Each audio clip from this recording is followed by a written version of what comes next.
Eu sigo para outro assunto. O enviado especial da CNN à guerra da Ucrânia, Américo Martins, conversou com o presidente ucraniano Volodymyr Zelensky sobre as propostas do presidente Lula para dar um fim ao conflito. Zelensky disse que as declarações recentes do presidente brasileiro são tristes e que Lula deveria ter uma compreensão mais ampla do mundo. Vamos ver.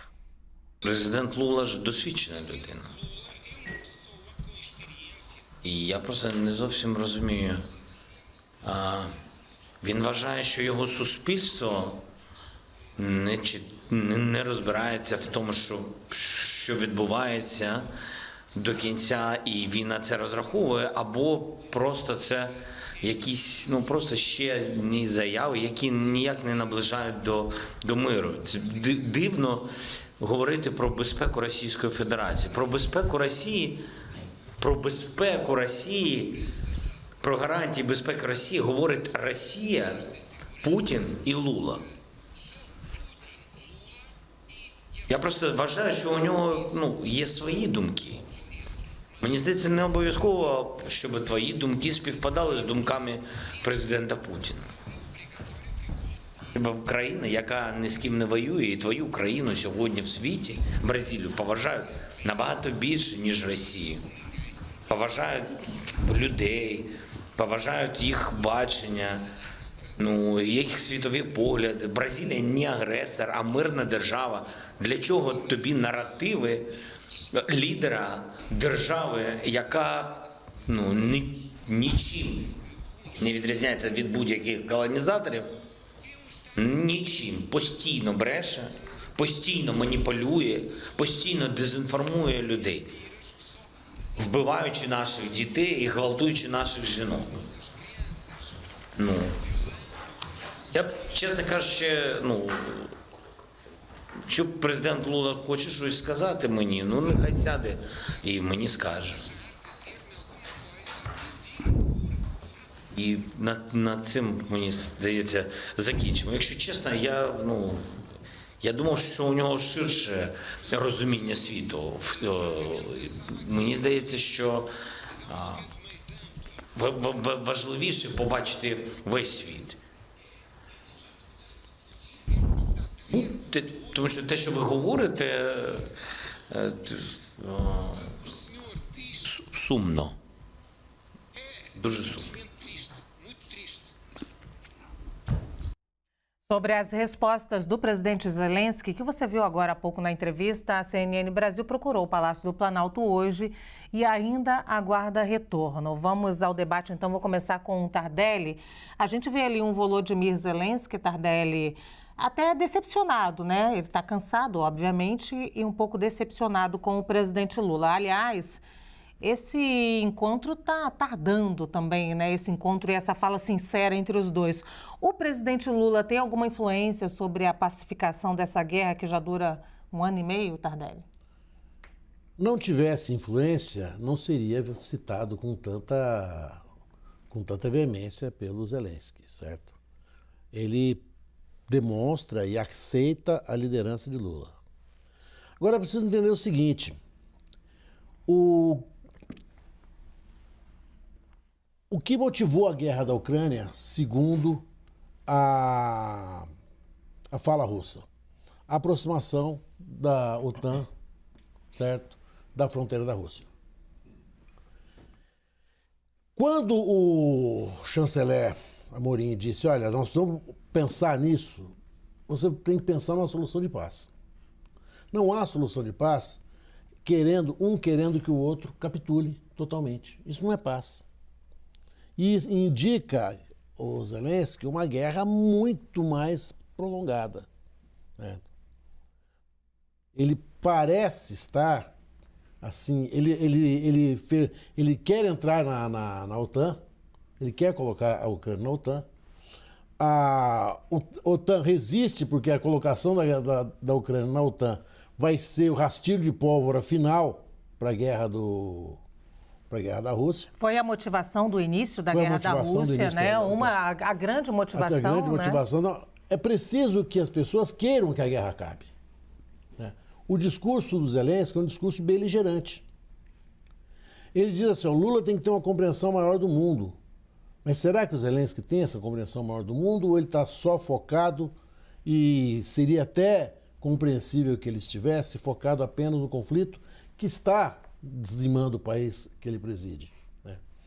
É uma questão muito complexa. Eu acho que não é apenas Zelensky e Lula que tem que sentar com olhos nos olhos, mas mais gente nesse encontro. É preciso que as soluções, e isso, quem trabalha em qualquer processo, que um dia pensa numa solução, olha, nós temos que aproximar os dois lados, não distanciá-los, né? O Zelensky distancia a Rússia, o Putin também distanciou. Olha, eu quero a rendição da Ucrânia é a condição para a paz. Não vai haver rendição, porque a Ucrânia não é sozinha, a Ucrânia não está guerreando sozinha. Se tivesse ela guerreando só com suas forças, talvez até já houvesse se rendido. Mas ela está guerreando com todas as forças que a OTAN tem levado para ela e outros países do mundo têm levado para ela. Mas o sentimento de Zelensky é um sentimento válido de um líder também que já está há 1 ano e meio enfrentando... Essa é uma questão muito interessante, sabe? É uma questão que não dá para a gente responder assim, sim ou não. Não cabe uma resposta. Ele está cansado da guerra, mas ele quer a guerra, ele precisa da guerra, ele precisa vencer essa guerra, certo? Ele não vai vencer essa guerra sozinho, como ele não está sozinho. Na verdade, o que está aparecendo aí é que essa negociação de paz vai durar mais um pouco, eles não estão prontos para ela. Nenhum lado. A sensação que eu tenho da fala do Zelensky e a fala do Putin é que eles estão ainda preparados para a guerra. Estão maturando ainda essa proposta de paz. A gente não chegou a falar sobre isso aqui no grande debate, mas recentemente, eu acho que semana passada, se não me engano, líderes africanos estiveram com Putin e pediram o fim da guerra e o Putin fala, não, a gente vai garantir aí a venda das commodities que países africanos compram da Rússia e eles, não, a gente não é uma questão de querer comprar commodities, a gente quer mesmo é o fim da guerra. Vladimir dessa vez. Olha, Lu, com respeito ao colega Tardelli, mas eu discordo frontalmente da opinião do Tardelli. Não é possível a gente dizer que o Zelensky quer a guerra. É um absurdo o presidente Lula afirmar algo sem nunca ter conversado com o Zelensky. Pegue o avião e vá lá falar com ele, Lula. Assim como o Zelensky falou. O presidente Lula quer falar, senta aqui comigo e conversa. Parabéns ao repórter, jornalista da CNN, Américo Martins, que esteve lá. Um jornalista da CNN e de tantas outras mídias latino-americanas vão lá para a Ucrânia e o nosso presidente não vai conversar e afirma que o Zelensky e o Putin querem a guerra. Quem atacou foi a Rússia. Como é que vai dizer que o Zelensky quer a guerra? E aí, não sou especialista em geopolítica ou comunidades internacionais ali, a Ucrânia faz o que ela bem entender. A Ucrânia não é da Rússia. Os territórios da Ucrânia fazem o que eles quiserem, se aproximar da OTAN, se aproximar de quem eles quiserem. Quem o Putin pensa que é, gente? Pelo amor de Deus. Esse sim pode ser acusado de genocida. Esse sim, que como o Zelensky disse, ataca, bombardeia cidades, mata crianças, estupra as mulheres ucranianas. Ele não, mas via as suas tropas em campo. Vai saber também o que esse cara é capaz de fazer? Pelo amor de Deus, gente. Então, a posição do Lula, Tardelli, o que me espanta, mais do que ele ficar neutro, né? Porque se ele ficasse quieto, era uma coisa. Agora, ele falar, intervir lá atrás, supostamente ali, ou que deu a entender que estava mais pro lado do Putin até, agora ele diz que o Putin e o Zelensky querem a guerra. Quem em sã consciência vai querer a guerra, vai querer ver sua população continuar sendo dizimada? Não foi ele que atacou, Tardelli. Não foi ele que atacou. O Poit, só para a gente trazer com clareza aqui para o nosso telespectador, essa fala do presidente Lula de que os dois querem a guerra é uma fala bem antiga, lá no início, quando ele deu uma entrevista, se eu não me engano, foi para a revista Veja, mas eu não tenho certeza. Que ele fala... Mas o que ele disse agora é que eles não querem a paz. Então, aí agora o presidente Lula silencia, né, bastante sobre a guerra na Ucrânia, depois de falar várias frases polêmicas que o Tardelli que trouxe agora, essa frase que você trouxe de querem a guerra. Aqui foi a pergunta do Américo Martins para o Zelensky, e o Zelensky remeteu ao posicionamento do Lula. Se me parece, 10 segundinhos. Uma das condições da OTAN prometidas para o Putin foi a proteção, foi que a OTAN jamais cercaria a Rússia. Havia essa promessa da OTAN. Essa promessa foi feita quando Gorbachev decretou o fim da União Soviética. Ou seja, nós não podemos esquecer as coisas. Assim, a guerra é horrível, mas houve essa promessa e essa promessa foi quebrada. Só para explicar ao nosso telespectador, se a Ucrânia, a gente está falando de geopolítica mesmo, né? Se a Ucrânia ali, ela adere à OTAN, a Rússia fica, sim, cercada, e essa é o que o Tardelli está trazendo, essa aí é um acordo antigo, de que a Rússia não estaria cercada por forças da OTAN. Vamos lá, Samantha. Bom, Lu, essa questão da Ucrânia e da Rússia é bastante complexa, até porque são povos irmãos, não é?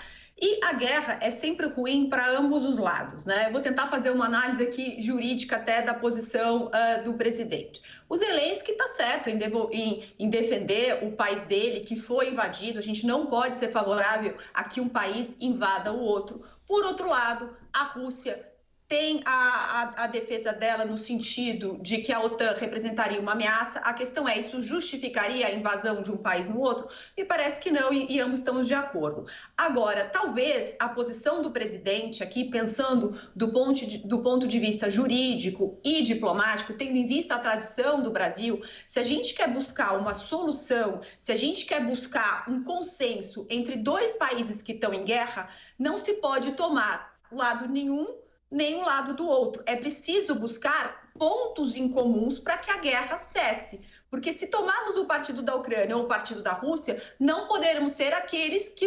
O Brasil não vai poder ser o país que vai propiciar essa negociação para o fim da guerra. Diplomaticamente, talvez, não com essas frases que o presidente tem usado, mas diplomaticamente ele esteja correto no sentido de não ficar do lado nem de um nem de outro, para que o Brasil possa ser um país neutro e que possibilite um acordo de paz. Porque se um ficar, né, contra a Rússia ou contra a Ucrânia, ninguém vai conseguir negociar um acordo para que essa guerra tão terrível e que traz prejuízo para todo mundo, para o mundo inteiro, continue. Então, eu acho que ele está seguindo efetivamente uma linha que é do Itamaraty, uma tradição do governo brasileiro, que é de sempre buscar um consenso no caso de conflitos, principalmente com a guerra. Flávio? Lu, eu dividiria essa análise em dois pontos principais. Primeiro, o que aconteceu? A Rússia invadiu a Ucrânia, violando o direito internacional, violando o artigo 1º, o artigo 2º, o artigo 25 da Carta da ONU, que tratam do uso da força pelo direito internacional. Agora, eu não vejo, brilhantemente colocado aqui pelo Poit, pelo Tardelli e pela Samantha, eu não vejo apenas a ameaça da OTAN, porque o crescimento da OTAN hoje se deu e ele era previsível. Putin, se nós sabíamos, porque nós sabíamos, Putin deveria saber que ao invadir a Ucrânia, a OTAN teria vida nova, porque a OTAN estava em crise existencial, ela não servia para mais nada. E agora ela tem um novo sentido. Ao meu ver, há um elemento muito pouco comentado, que é a intenção colonizadora do Putin.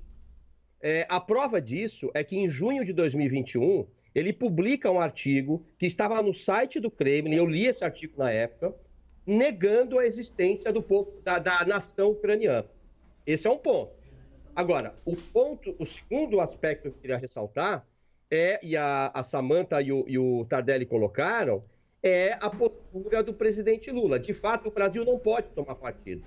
Então, Lula tem que falar mesmo pela paz, pela negociação. Porque a cada dia que essa guerra se arrasta, nós nos aproximamos de uma tragédia global. Basta citar agora que a Polônia está mobilizando as suas tropas, porque o grupo Wagner está em Lviv, que é uma cidadezinha a 30 quilômetros da fronteira polonesa. Então, e além da questão nuclear, né, que nem se comentar. Então, me parece que são dois aspectos diferentes aqui que devem ser analisados, e eu concordo com o que foi colocado, mas devemos ressaltar que Putin é o invasor nesse caso.